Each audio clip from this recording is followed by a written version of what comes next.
IQ, EQ, SQ എന്നീ കൺസെപ്റ്റുകളെ കുറിച്ച് നിങ്ങൾ കേട്ടിട്ടുണ്ടാകും. ഇന്റലിജൻസ് കോഷ്യന്റ്, ഇമോഷണൽ കോഷ്യന്റ്, അതുപോലെ സ്പിരിച്വൽ കോഷ്യന്റ്. ഇത് മൂന്നും നോക്കിയാണ് സാധാരണ ജോലികൾക്ക് കൊടുക്കുന്നത്. പ്രത്യേകിച്ചും IQവും EQവും നോക്കും.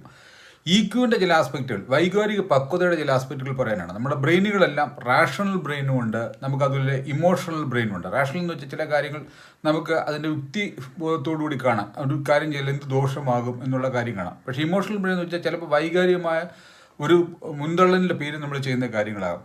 100% ഇമോഷണൽ ബ്രെയിൻ ആകുന്നതും 100% ലോജിക്കൽ ബ്രെയിൻ ആകുന്നതും ശരിയല്ല.